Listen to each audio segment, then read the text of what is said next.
Espero que hayan tenido tiempo y ganas de analizar este paciente.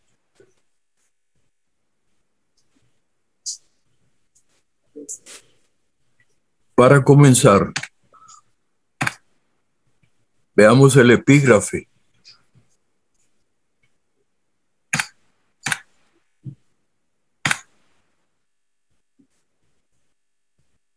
Intentemos, a veces infructuosamente, que la ciencia de la medicina no interfiera con el arte de la medicina. Como dijo el doctor Francis Peabody, no son antagonistas, son complementarios. ¿Qué opina Valentina? Valentina Timaná.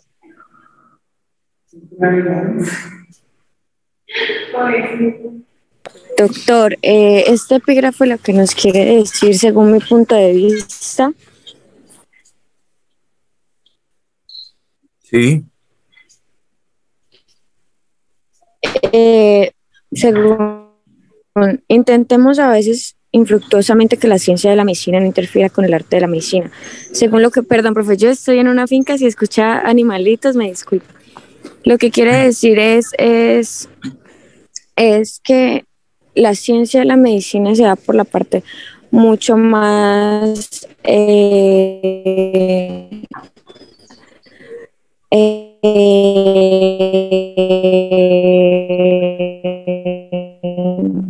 No, Timaná. Está mal, Timaná.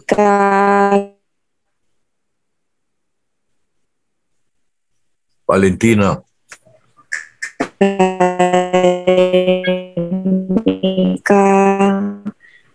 Todo lo que por llevan, o sea, cuestionen el arte de la medicina es llevado por la parte más científica, por un camino más Valentina. Valentina. Lineal. Doctor. Dejemos que Ángela Urbano reflexione un poquito, es que se le oye muy mal, Valentina. No son los animalitos, es que no se oye bien. Ángela Urbano.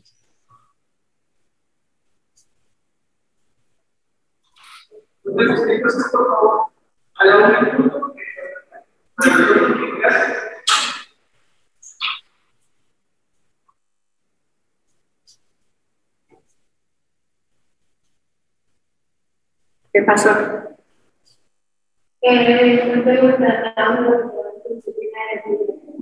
¿A quién?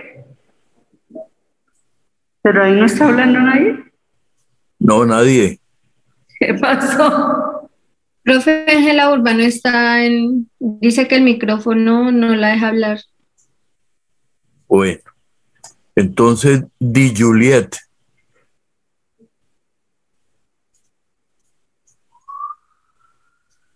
Buenos días, profe. ¿Qué hubo, Di Juliet? Bien.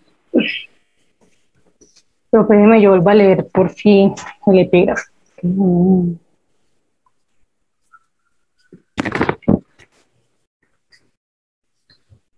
¿Qué pasó, Juliet? Estoy leyendo, profe.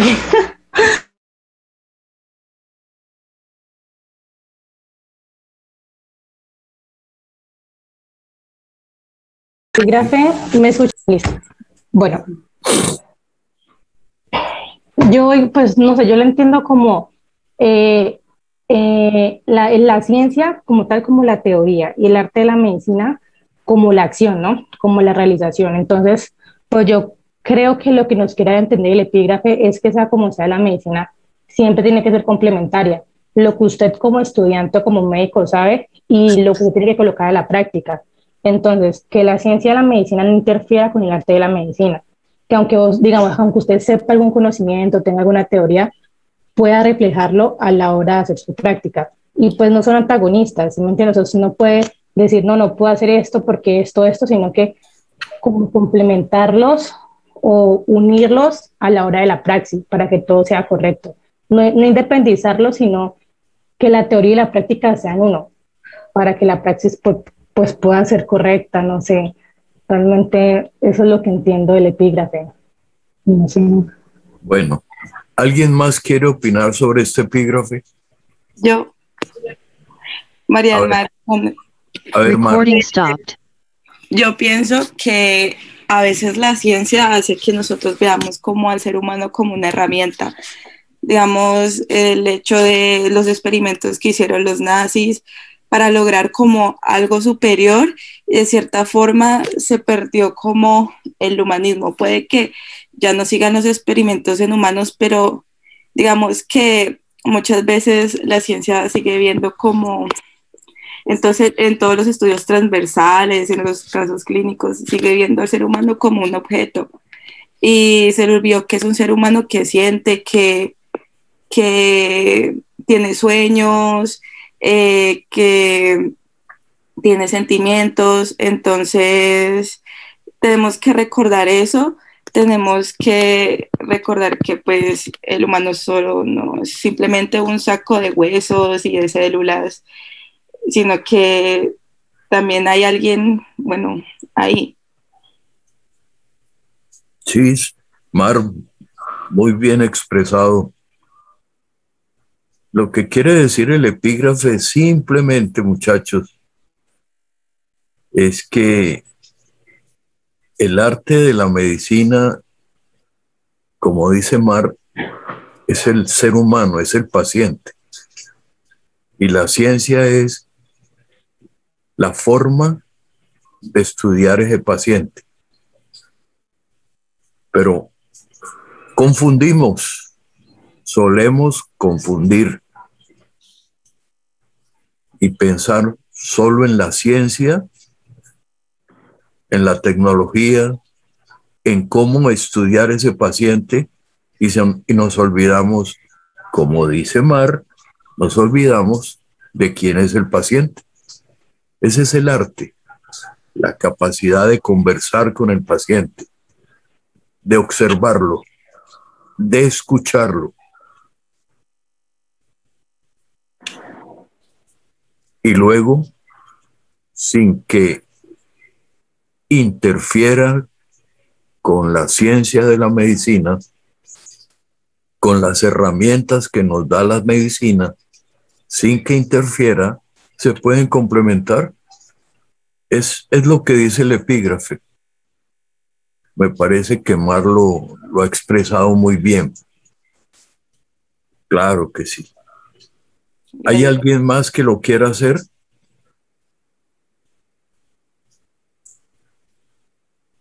Profe, pues si me permite a mí, yo tengo pues también otro Claro, punto, ¿no? claro, hombre. Con respecto con lo que dijo la primera compañera, pues yo diría que es necesario tener en cuenta como que principalmente, digamos, viéndolo desde el punto de vista de la ciencia, como que todas las bases que a uno le enseñan, digamos, dentro de la universidad, hasta en el colegio, cuando uno le enseñan, digamos, la célula, ¿cierto? Para que todo esto vaya relacionado el día que uno tenga una práctica como tal con un paciente y, digamos, ir desmenuzando desde desde lo más grande hasta llegar a lo más pequeño, que sería como, digamos, por qué consulta el paciente. Así uno va descartando diferentes, digamos que podría decir enfermedades o cosas que ocasionan lo que un paciente, digamos, vaya a una consulta. Entonces yo diría que básicamente es eso, como que relacionar todo lo que uno tiene desde lo más pequeño hasta, digamos, desde lo más grande hasta lo más pequeño, para así complementarlo, ¿no? En la práctica. Sí, Gustavo. Muy Hola, bien. hola, profe. ¿Qué, Omar? ¿Cómo estás? Bien, Mar. Profe, yo quería aportar así como otra cosita. ¿Me permite? Claro que sí. Gracias.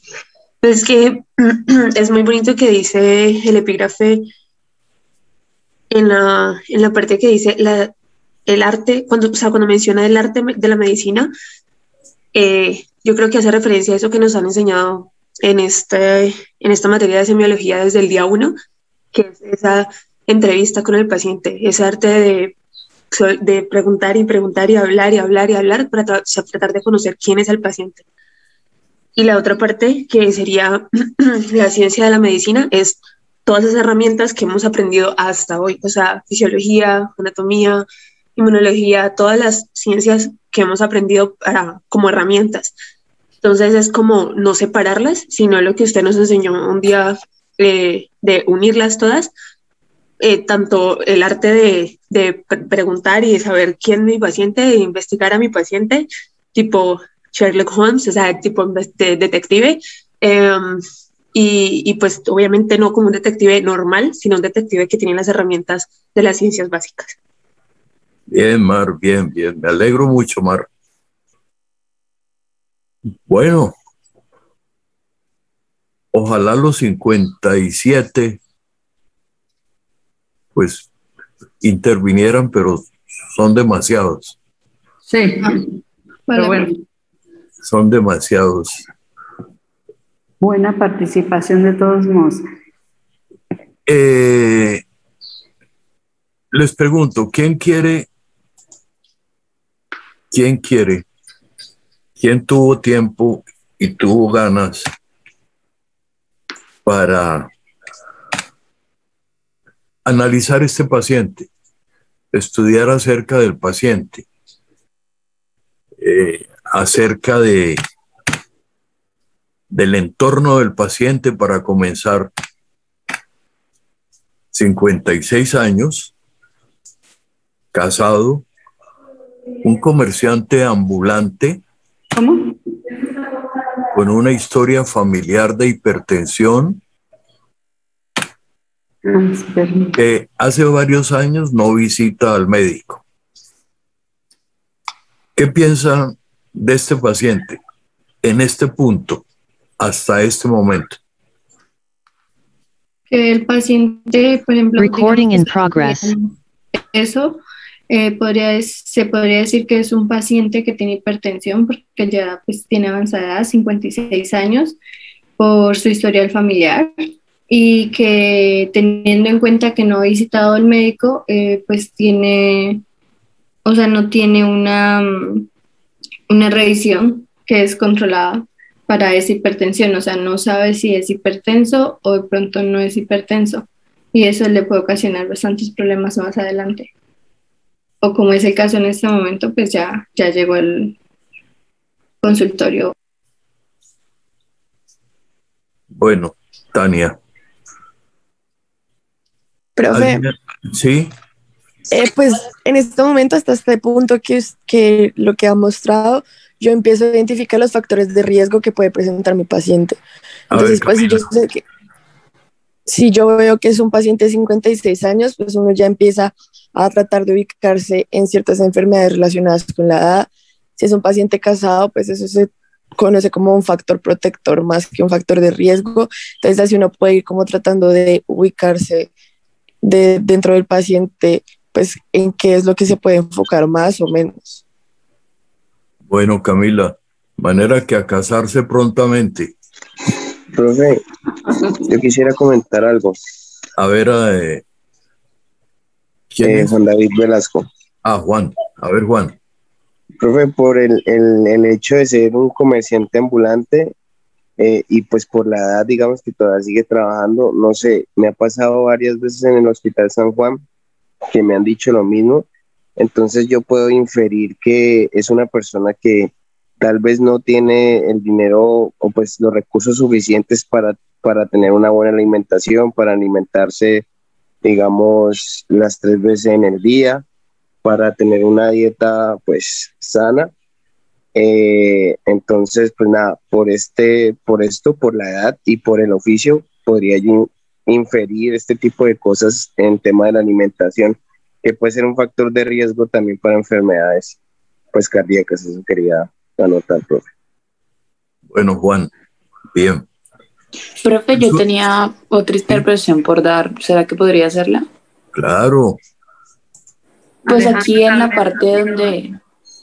¿Qué pasó? La historia clínica anterior nos dicen pues de que él ya tiene un diagnóstico previo, entonces pues la compañera Tania estaba diciendo que posiblemente pues él no lo supiera, pero en realidad él sí conoce que sufre hipertensión y también de que tiene un historial de tabaquismo crónico. Entonces, a mí eso me da de pensar de que tal vez incluso, pues en el San Juan, a mí también me tocó un paciente que él fumaba y a él le habían dicho que tenía hipertensión, pero él es como tipo, no, pues mi mamá la tuvo y ella se murió de vieja, entonces la gente empieza a tener como esos mitos y tal vez el médico no fue como muy explícito o no le entró lo suficiente como para darle la importancia de lo que tenía.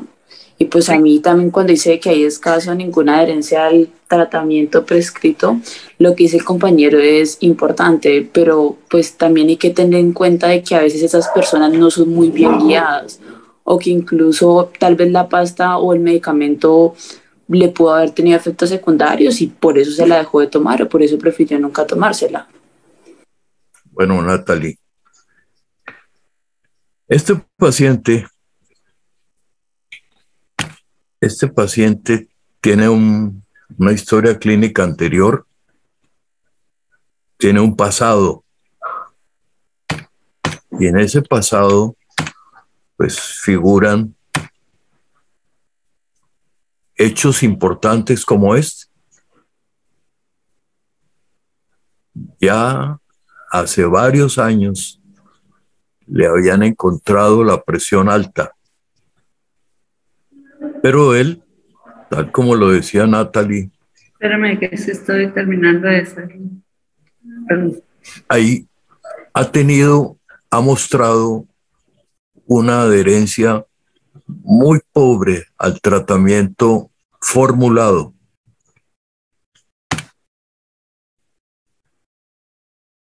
Sigue fumando y lo hace desde hace mucho tiempo, 15 paquetes año, y tiene sobrepeso. Como lo han sugerido algunos de ustedes, no solamente sabe que es hipertenso, sigue fumando y no ha hecho esfuerzo por reducir el peso corporal. A todas luces, el paciente por alguna razón no le ha prestado atención a ese diagnóstico de hipertensión arterial.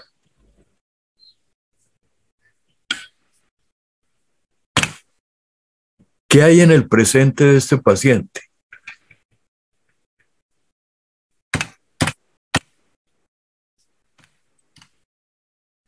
Cefalea, una cefalea global, episódica, que el paciente explica por el estrés frecuente, por el exceso de trabajo,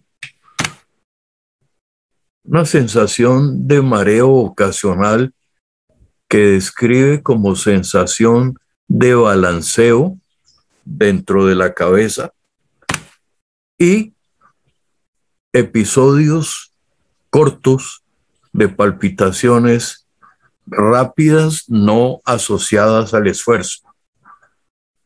¿Qué pensar de estos tres elementos de su historia clínica hasta ahora? El entorno, el pasado y el presente. ¿Qué pensar? Profe, con relación a por lo menos el mareo ocasional, yo pensaría de que hay un problema en el cual el cerebro por momentos tal vez no está muy bien irrigado y eso es lo que produce ese mareo ocasional y eso puede ser debido a un problema en el corazón. Bien. ¿Alguien más? Sí, profe, yo quería decir que a mí todos estos síntomas me suenan a una persona que tiene la presión alta. Pues normalmente cuando la presión está elevada hay pues cefalea, hay dolor de cabeza y dice que es episódica. Entonces probablemente hay momentos en donde él tiene la presión más alta de lo que normalmente la tiene y estos síntomas son todos característicos de un episodio de hipertensión. Las palpitaciones y el mareo ocasional suenan para mí hasta de pronto una crisis hipertensiva. Profe, pues respecto a la parte cardiovascular y teniendo en cuenta lo que dijo mi compañera, yo digo que pues podría ser una hipertrofia del corazón, porque pues al agrandarse como tal el corazón, pues puede ocasionar ese mareo ocasional porque no hay suficiente irrigación o tal vez el corazón no está haciendo el suficiente trabajo para hacer una irrigación completa. Y pues las palpitaciones rápidas se pueden deber a que como no puede hacer no puede hacer las contracciones, pues, o sea, como no puede, o sea, no hace el bombeo adecuado, entonces lo hace mucho más rápido para poder compensar lo que no está haciendo. No mezclemos, Tania. Usted está mencionando cosas del examen físico y todavía no hemos hecho el examen físico para explicar la parte clínica, parte de lo que el paciente refiere. Ya posteriormente, cuando hagamos el examen físico, podríamos intentar interpretarlo así, pero en este momento, ¿qué explicación darle a esa cefalea, al mareo y a las palpitaciones? A mí me gusta mucho la explicación que nos da María Alejandra, ¿no? Creo que sí. María Alejandra Sevilla, ¿sí? O Alejandra Bravo, cualquiera de las dos. Sevilla. Yo quiero que le presten mucha atención a estos tres síntomas: cefalea, mareo y palpitaciones rápidas. Nos las vamos a volver a encontrar más adelante. Tres manifestaciones de un gasto cardíaco elevado que ocurre inicialmente en el paciente hipertenso. Cefalea, mareo y palpitaciones rápidas, no asociadas al esfuerzo.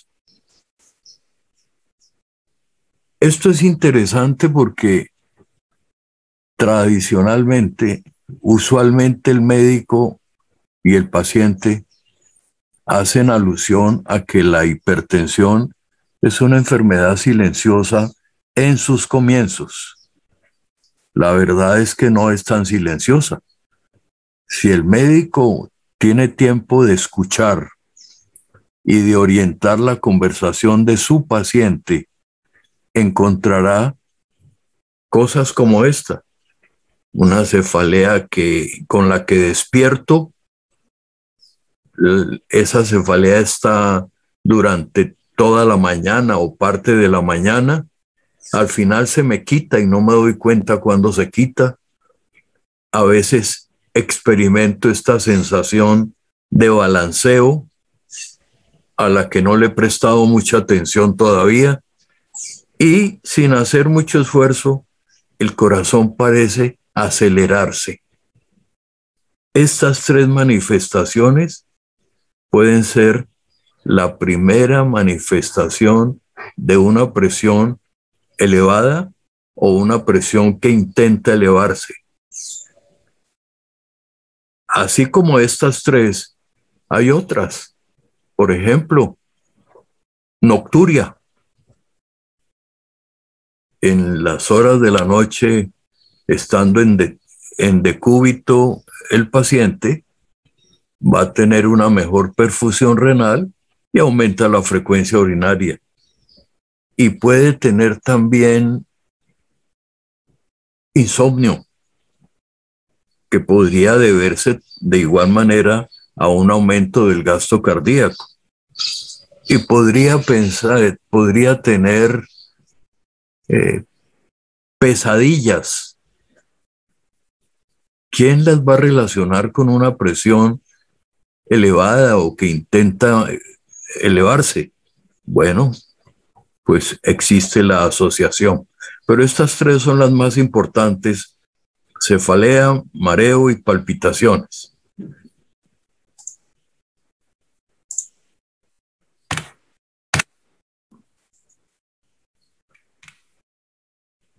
Estas tres manifestaciones hace 2 meses que las está presentando el paciente. ¿Qué muestra la revisión orientada de síntomas? Yo le pregunto, aprovechando este momento, a Santiago Albornoz Hernández, ¿qué es la revisión de síntomas? ¿Qué es? ¿Para qué se hace? ¿Qué utilidad tiene? Profe, la revisión orientada de síntomas es la que uno hace para ayudarse a dar con la enfermedad actual. Entonces, si en la revisión orientada de síntomas, pues todo lo que le pregunte, eso nos va a ayudar a que nosotros podamos complementar y podamos pues dar una enfermedad actual como más clara. Nicole.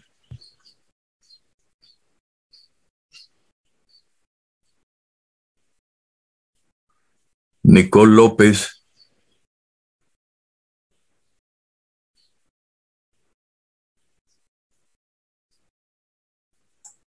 Samuel Pucuná. Profe, no sé, diría que tendrá como finalidad reconocer alguna patología adicional que de pronto el paciente no nos comentó por pena o porque se le olvidó. Sí, me gusta eso, Pucuná. Ampliar, ensanchar el espectro de los problemas que traen al paciente. Como dice Samuel, no eran las circunstancias para expresarlo, quizás estaba demasiado preocupado por otros problemas, y la tarea del médico es ampliar esto, porque podría encontrarse con elementos, llámese síntomas o aún signos, que pudieran darle mayor sustrato para analizar el problema del paciente. Entonces, hecha esa revisión orientada de síntomas, en este caso, nos encontramos con que hay, con relación al aparato constitucional, no hay pérdida o ganancia de peso, no hay variaciones en el apetito, no hay escalofríos, no hay fiebre, tampoco hay sudoración nocturna. Pero hay una sensación de que no está bien. Y quizás esto es lo que lo trae al médico una vez más. Probablemente ahora sí con el propósito de hacer las cosas mejor. Pero también hay sensación de fatiga. Y hay una disfunción eréctil. Hay 3 pertinentes positivos en medio de varios pertinentes negativos del aparato constitucional. Y con relación al aparato cardiovascular, todos estos son pertinentes negativos, todos estos, incluyendo la ausencia de una historia de Angor, de infarto de miocardio o de falla cardíaca congestiva.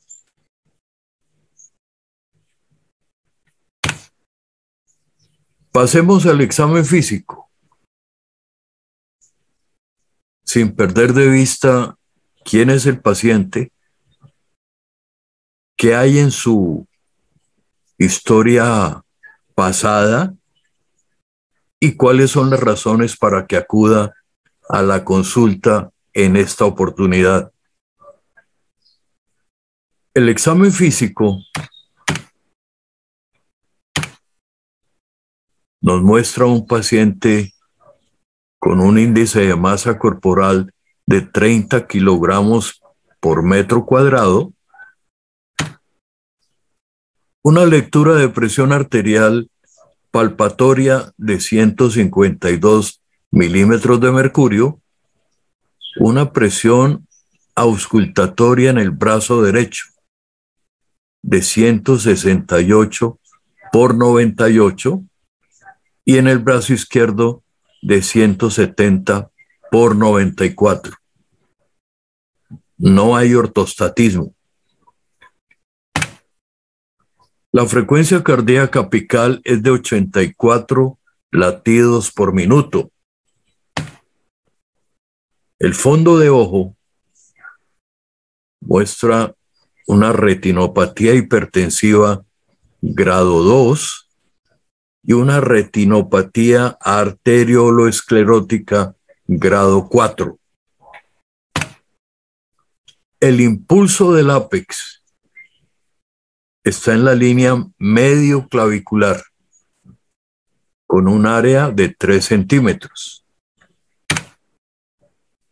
Se ausculta un cuarto ruido en la región del ápex.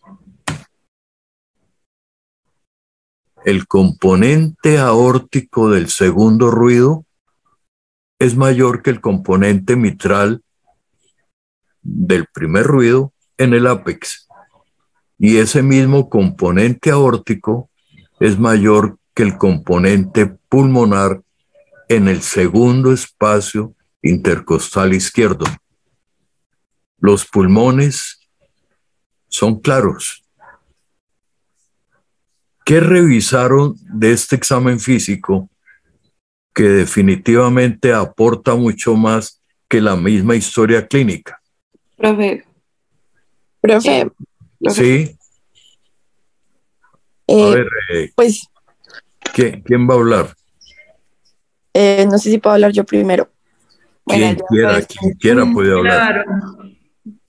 Bueno, en cuanto para mí, lo que yo vi este examen físico que me causó pues como más alerta era la de retinopatía hipertensiva grado 2, que es en donde ya se van mostrando pues esos signos de alarmas específicos de los órganos diana frente a las alteraciones de la hipertensión.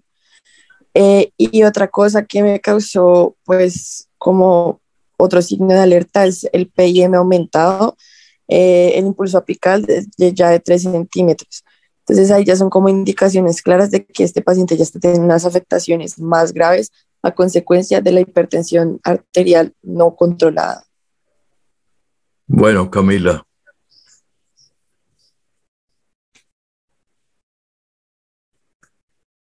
María Alejandra. Profe, a mí personalmente lo que más me llamó la atención es el R4, que pues el R4 no es un ruido normal, es un ruido patológico, y el R4 lo que nos puede señalar es que muy probablemente el corazón ya tiene una hipertrofia ventricular y por ende el espacio del ventrículo y el llenado de sangre está reducido, y pues ya estamos hablando de también una hipertrofia concéntrica del corazón, y pues esto puede dar paso al R4, y también la hipertrofia del ventrículo es una de las consecuencias de una complicación de la hipertensión no tratada. Bueno, María Alejandra.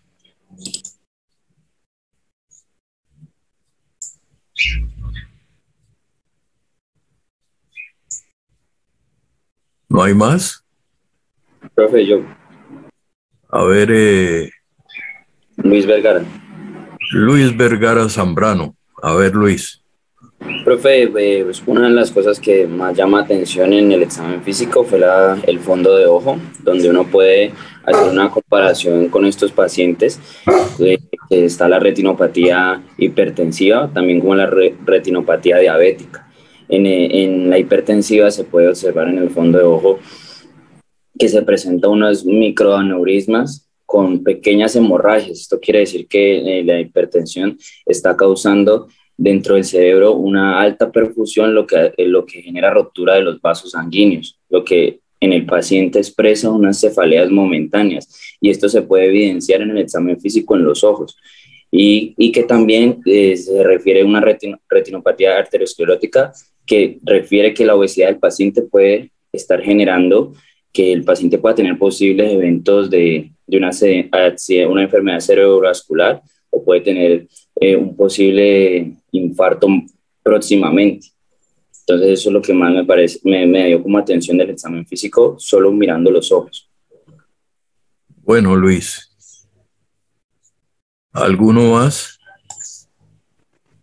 Profe, cuando nos dicen que el componente aórtico está aumentado en comparación al mitral pulmonar, nos dice también eso, pues nos confirma más que estamos hablando de que al corazón le cuesta inyectar esa sangre por medio de la aorta hacia el sistema. Nos habla más de hipertensión. Bueno, Mar. Pues yo diría que este examen físico, todo él es importante. Todo él llama la atención. Llama la atención el índice de masa corporal.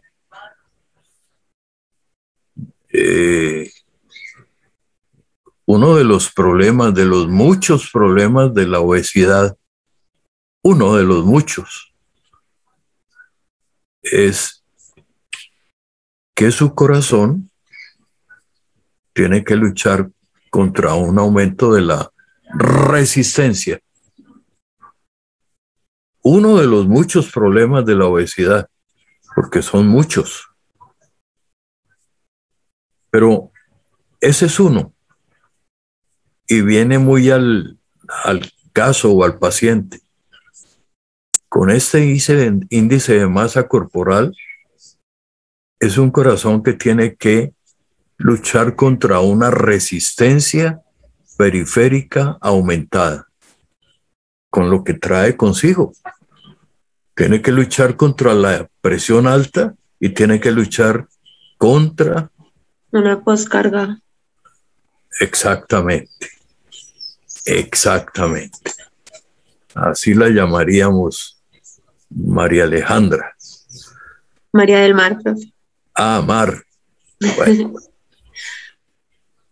Luego nos detenemos en la lectura de presión arterial. Evidentemente está elevada, son cifras tensionales elevadas. Se le ha tomado en ambos brazos, como debe hacerse siempre.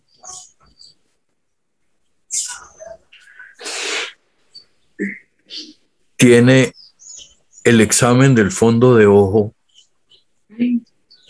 fundamental.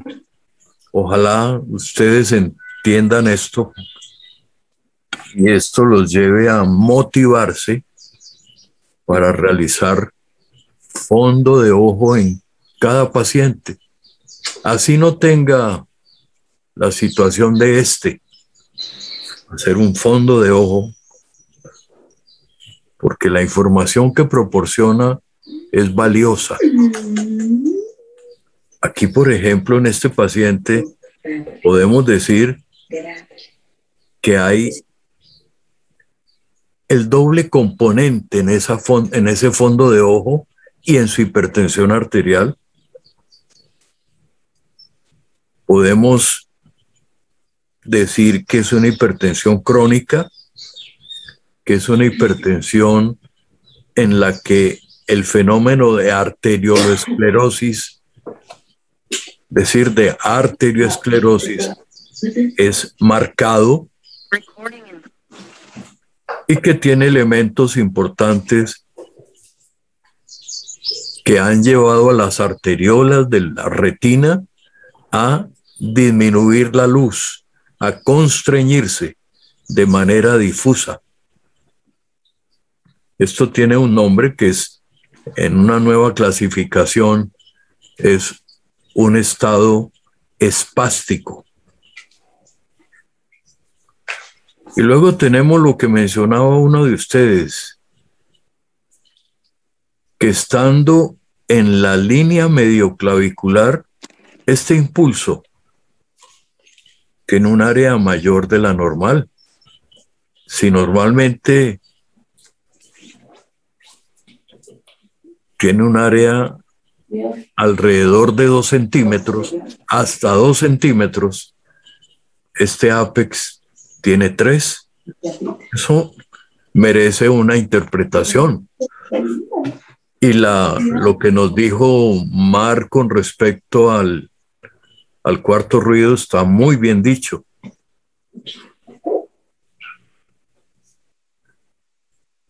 Importante esto, muchachos, estos ruidos. Como todo esto es importante, las siguientes diapositivas intentan ampliar estos conceptos.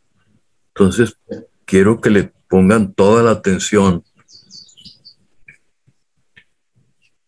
a cosas que todavía seguimos diciendo, pero que ya debemos tomar la decisión de no mencionarlas, pero no por capricho, sino porque no ofrecen utilidad para el análisis.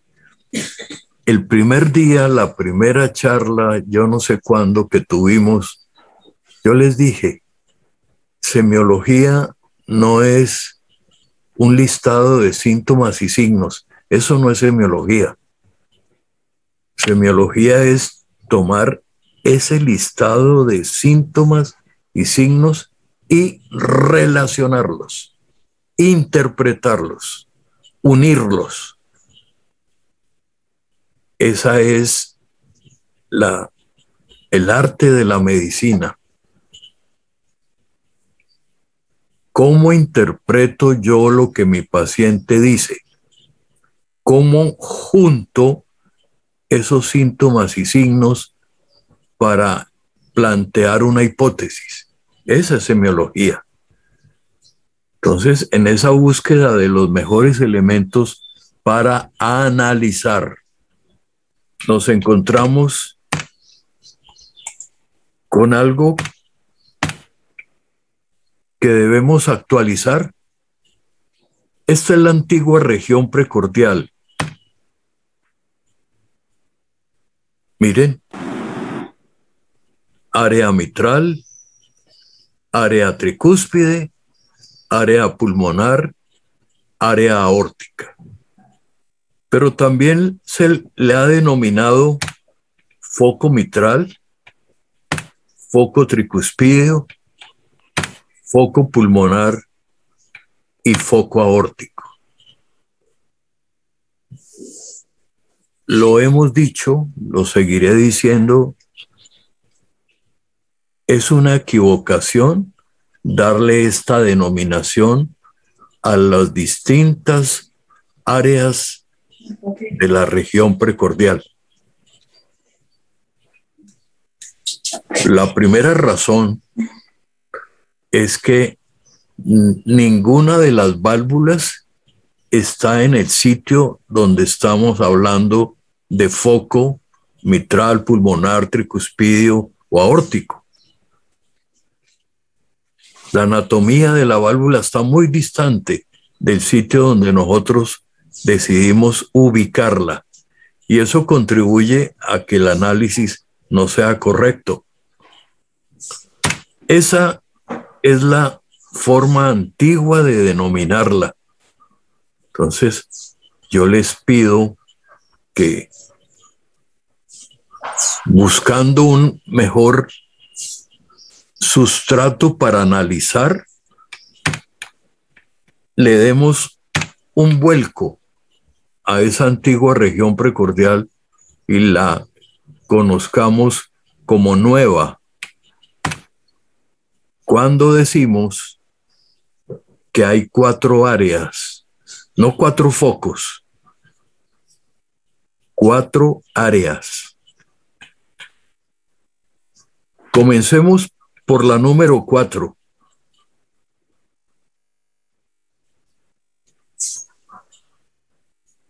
Es la que llamamos región apical.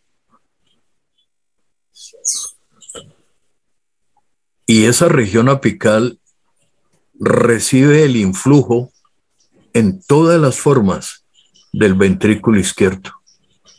No de la válvula mitral, sino del ventrículo izquierdo. Y el ventrículo izquierdo es muy grande, es el más importante. No es solamente la válvula mitral, sino también la válvula aórtica. Y son los vasos. Y es lo que por irradiación le viene de otras áreas. Entonces mal haríamos en decir foco mitral. Esa es la región apical o área del ápex. Luego aparece otra área, la número 3, el área del borde external inferior izquierdo, donde está el cuerpo del ventrículo derecho. Y tenemos otra área, esta, quizá la más pequeña, pero de pronto la más importante. Borde external superior izquierdo. Aquí está el tronco de la arteria pulmonar, que recibe la influencia del cuerpo del ventrículo derecho y el influjo de la circulación pulmonar y el influjo o la influencia de la aurícula izquierda. Entonces, imagínense. A ver. Ya. Loki, ¿no? ¿Le duele? Ay, ese Loki sí. Pero bueno. Y tenemos en el borde external superior derecho, la más grande, es el área del borde external superior derecho, donde está la raíz de la aorta. Recibe el influjo de todas las demás áreas, no solo de la válvula aórtica. Entonces, hay razones suficientes para cambiar estas denominaciones por estas. Permitir un pensamiento más amplio, un pensamiento más lógico a la hora de analizar un impulso, un ruido, un soplo. Cuando uno dice está en el foco mitral, está uno diciendo simplemente eso que yo oigo se origina en la válvula mitral, lo cual no es cierto. Le pregunto, pues tengo que preguntarle a quien han dado muestras de interesarse, por ejemplo, Alejandra Bravo Pozo. ¿Qué piensa de esto que le estoy diciendo?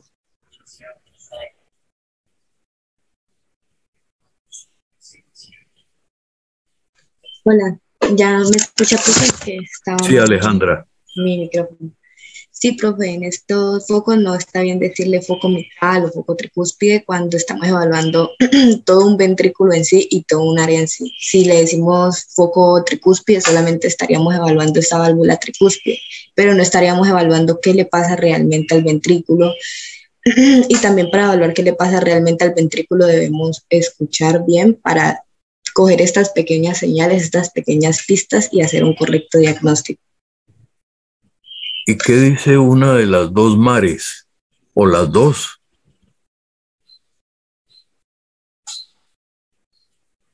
Hola, profe. ¿Qué, Omar? Pues no sé, opino también que a veces lo que podemos escuchar en ese área del corazón no es solamente por la válvula como tal, o sea, no es intrínseco de la válvula, sino que también pues tenemos pues tejido muscular cardíaco, tenemos músculos papilares, tenemos otras estructuras que también, o cuerdas tendinias que también se dañan y causan también ruidos o cosas específicas que podemos ocultar. Entonces, muchas gracias por este nuevo como enfoque y pues la explicación, ¿no? Porque pues no solamente decirle, no le digan área, no le digan foco, sino que la explicación es muy, muy completa. Muchas gracias, profe. Profe, yo también, a mí me pasa es que cuando con los focos solamente yo estaba estudiando para hacer la auscultación, en muchas partes donde yo llegaba puntualmente al foco, a mí me costaba demasiado escuchar, pero le ocurría solamente un poquitico o me podía como pues intentar ahí hacer ensayo-error y me parecía mucho más sencillo. Y con esto de las regiones se puede también explicar el por qué, o sea, no solamente limitarse a ese punto y si ahí no se escucha bien, entonces afine el oído y ya, sino explorar otro poquitico más porque el corazón es lo suficientemente amplio para alcanzar a explorar. Sí, profe, eso es cierto, o sea, no es correcto llamarlo foco y limitarlo solo a ese punto que se muestra en la imagen, sino pues tener en cuenta que va desde la axila hasta un borde esternal y abarca todo eso y podemos pasar de alto alguna cosa si nos ponemos a guiarnos de una imagen. Sí, Mar.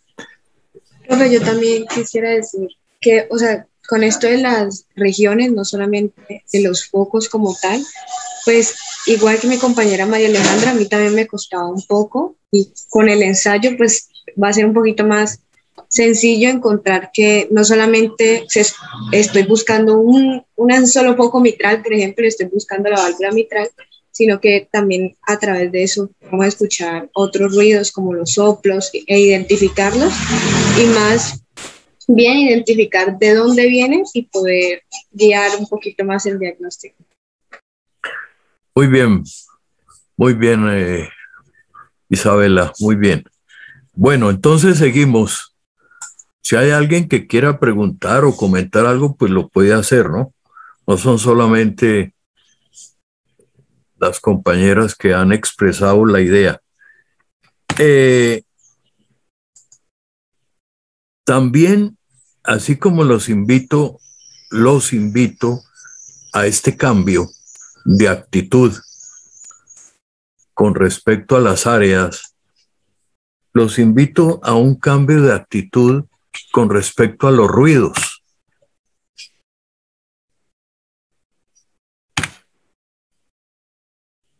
Los ruidos,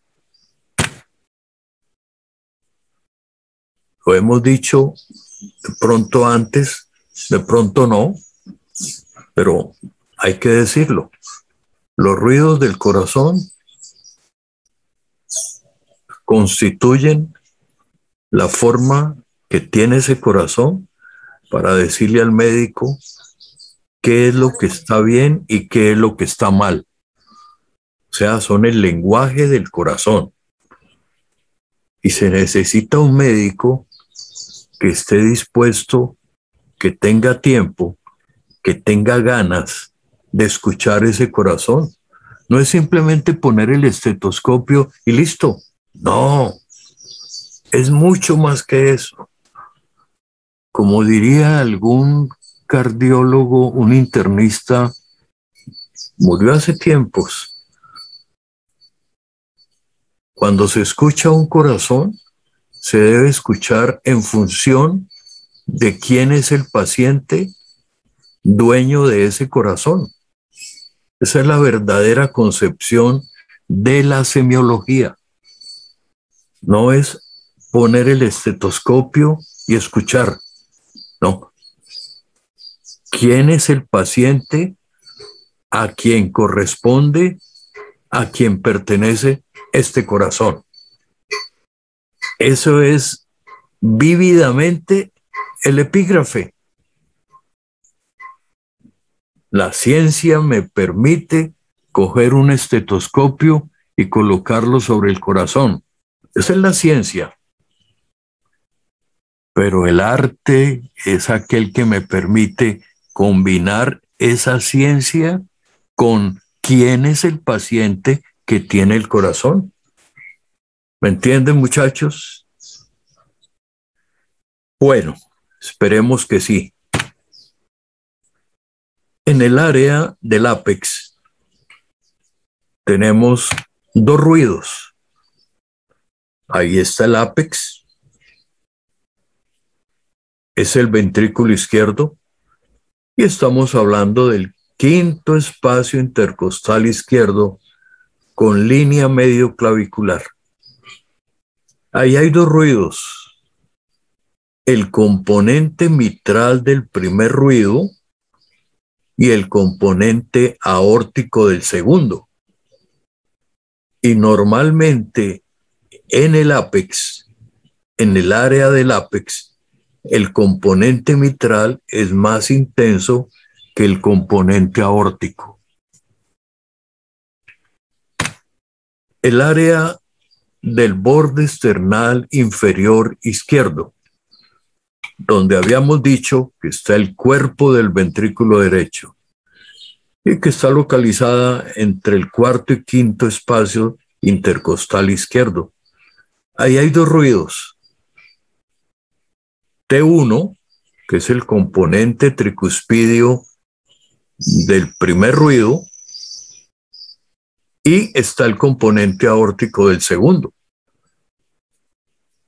Y ese componente tricuspidio del primero es mayor que el componente aórtico en el área del borde esternal inferior izquierdo. Y tenemos tres ruidos en el área del tronco de la pulmonar, donde está el primer ruido, está el componente aórtico del segundo y el componente pulmonar del segundo. Esto es lo que la hace especialmente importante y difícil, porque ya hay tres ruidos. Normalmente el componente aórtico del segundo ruido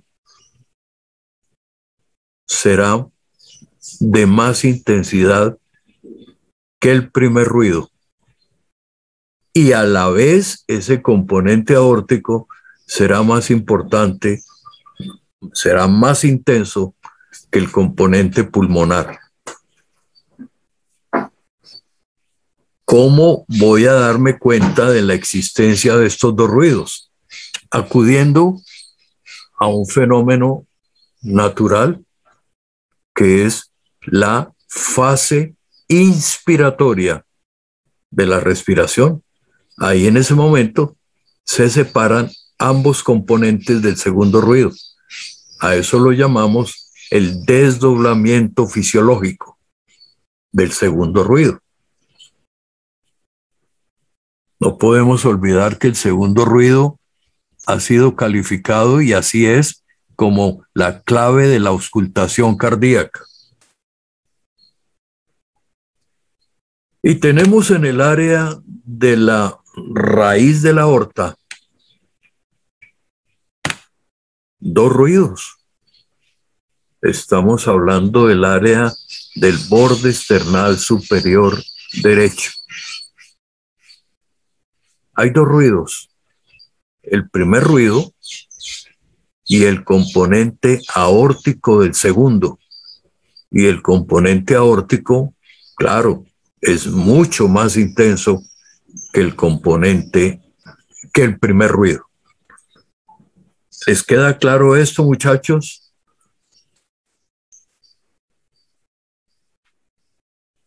Profe, ¿puedes volver a buscar, a decir sobre el componente, sobre el tronco de la pulmonar? Aquí, Ani, aquí. Sobre el segundo ruido, profe. Sí, es. Aquí, este es el borde external superior izquierdo. También se llamó y se puede llamar base izquierda. Sin importar la denominación, sí sabemos que está en el segundo espacio intercostal izquierdo. Eso sí hay que saberlo. Y ahí hay 3 ruidos: R1, A2 y P2. Este es el componente aórtico del segundo ruido y este es el componente pulmonar. Y normalmente tiene que darse esta relación, que el componente aórtico sea de más intensidad que el R1 y que el componente aórtico sea de más intensidad que el componente pulmonar. De no ser así, es decir, que el componente pulmonar supere en intensidad el componente aórtico, tendríamos nada menos que hipertensión pulmonar. ¿Está bien, Ani? Tania, profe. Sí, gracias. Tania. Bueno. ¿El resto de los muchachos entendieron esto? Sí, doctor. Yo digo, entenderlo es algo elemental para un estudiante de medicina. Lo que no es elemental, lo que ofrece dificultades enormes, es luchar contra un conocimiento adquirido. Ya ustedes llevan, no llevan nada, pero las cosas no buenas se pegan muy rápido y se pegan y así se quedan, sobre todo cuando en el entorno los mismos compañeros y los mismos docentes les hablan de foco, de foco, de foco. Entonces hacer el cambio es complicado, no porque no tengan las entendederas suficientes para comprender esto. Ese cambio es complicado, muchachos, pero hay que darlo. Hay que darlo. No podemos seguir diciendo ruidos cardíacos bien timbrados, ruidos cardíacos regulares, ruidos cardíacos así o asá, sin detenernos en cada área. Porque resulta una razón poderosísima, es que estos ruidos se producen porque el volumen y las presiones dentro del corazón producen estos ruidos.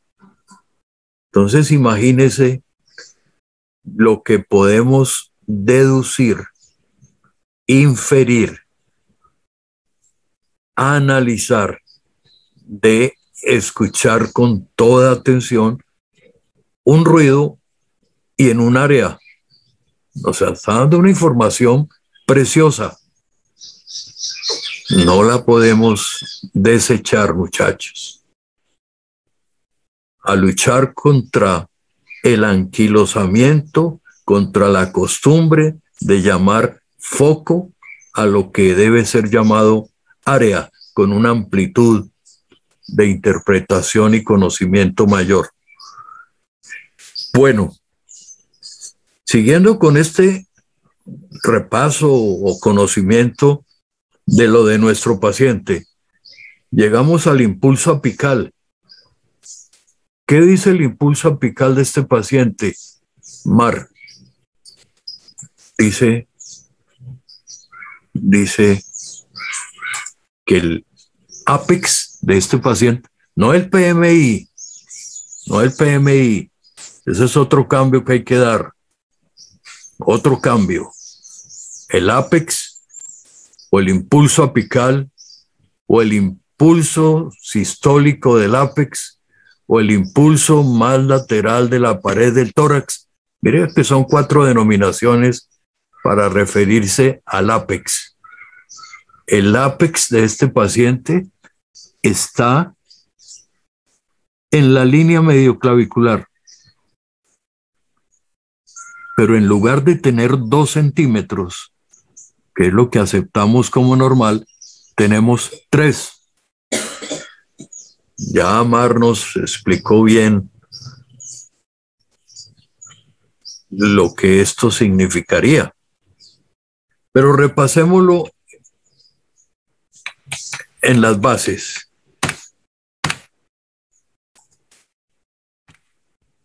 Aquí lo tenemos.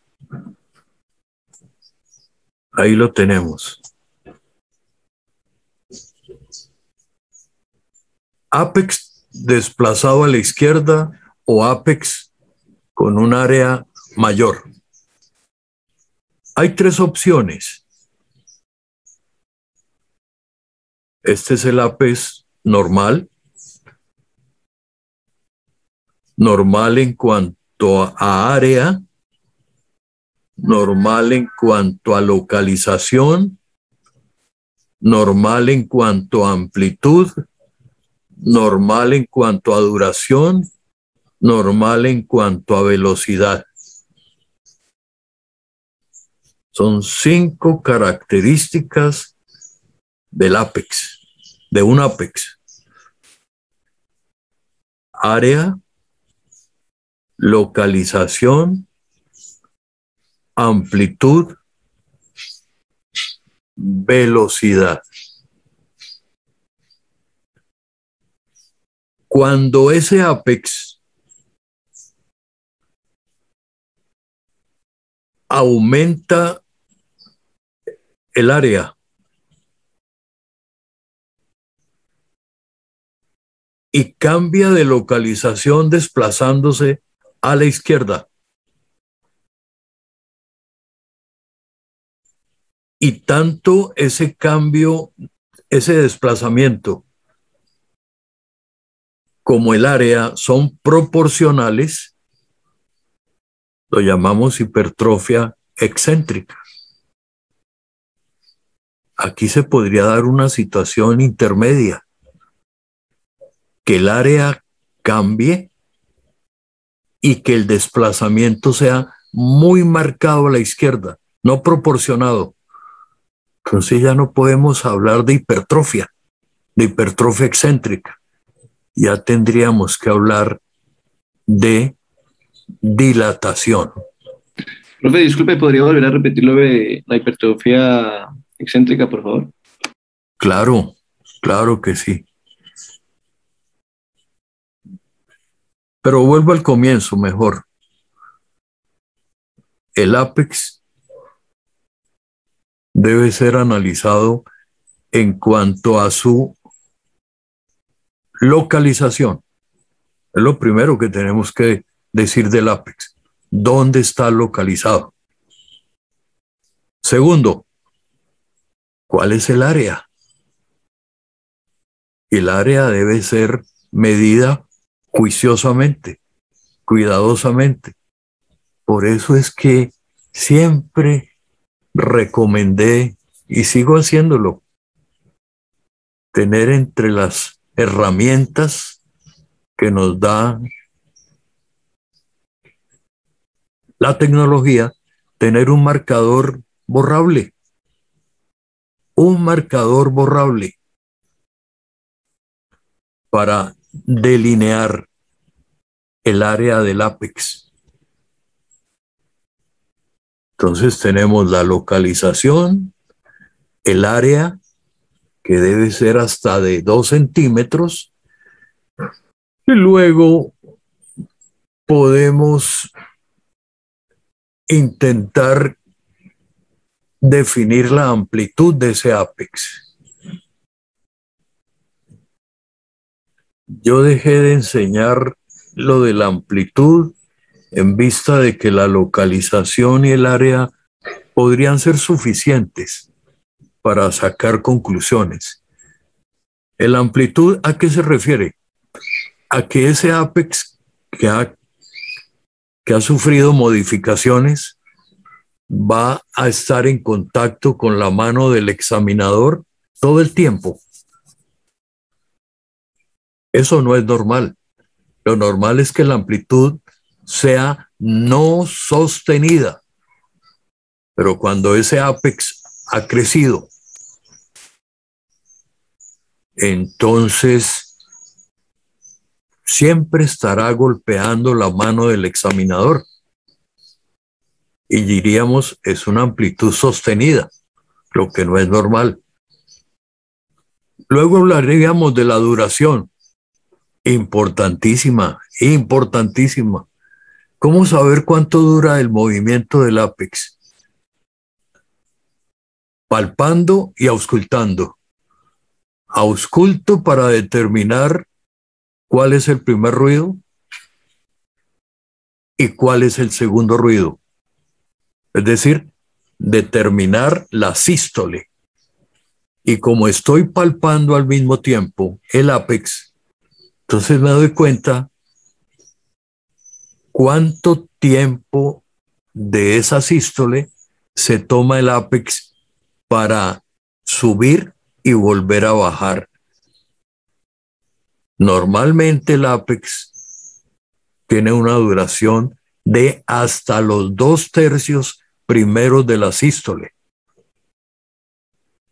Si se prolonga y coincide con el segundo ruido, ahí hay una anormalidad y hablamos de duración aumentada.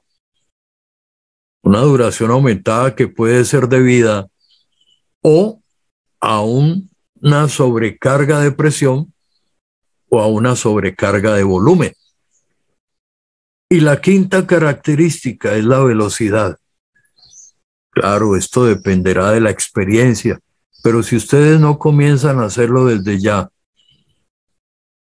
pues nunca se convertirán en unos seguros clínicos al analizar el ápex. Profe. Sí. Yo tengo una pregunta. Es que yo estaba leyendo que, digamos, pues entrando como el tema de los soplos, que por ejemplo yo leí que no tiene, digamos, relación, digamos, el sonido, o sea, la gravedad del soplo con lo que tan alto se escucha. Entonces decían que, por ejemplo, uno sabe la gravedad, por ejemplo, porque digamos que si el soplo se escucha más llegando al R2, entonces es más grave. ¿Eso es cierto? Entre más cerca esté al R2, pues en el caso del soplo sistólico. Sí. Entre más cerca esté, miremoslo así, Brian. Kevin. A Kevin. Bueno, Kevin Orozco. Lozano. Lozano, bueno.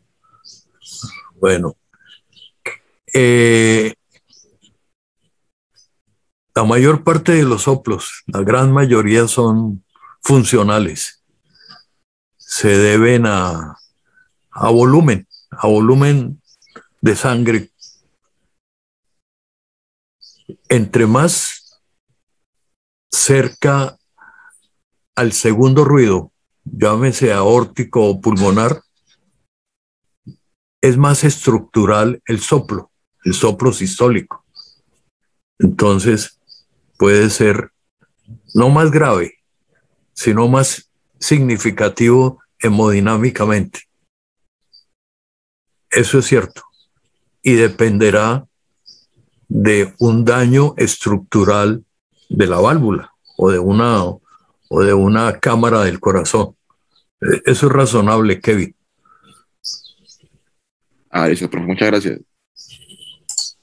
Entonces, repasando, el ápex tiene 5 características que podemos evaluar. Una, la localización. 2, el área. 3, la duración en la sístole. 4, no le presten mucha atención a esta cuarta, que es la amplitud, y no le presten mucha atención porque la amplitud es equivalente al área, en cierta forma, perdón, a la localización, y la otra que tiene importancia es la velocidad, es decir, cómo el ápex sube y baja, no la frecuencia cardíaca, que eso es distinto. Entonces, cuando tenemos ya la primera anormalidad grande, que es esta, para que hablemos de hipertrofia excéntrica, tenemos que encontrar que el área que aumentó, aumenta proporcionalmente con el desplazamiento, con la localización. Cuando el área está aumentada y está desplazado proporcionalmente, podemos hablar de hipertrofia del ventrículo izquierdo, una hipertrofia excéntrica. Si no hay proporcionalidad, si el área está aumentada y el ápex se ha desplazado muchísimo, ya no podemos hablar de hipertrofia del ventrículo izquierdo, sino de dilatación del ventrículo izquierdo, con una hipertrofia que fue en tiempos pasados. Se hipertrofió y ahora lo que tenemos es una dilatación. ¿Entendido esto, muchachos? Sí, profe. Bueno, y luego pasamos a esto, que era lo que mencionaba Mar, una de las mares, que decía Mar, que cuando hay un aumento del área,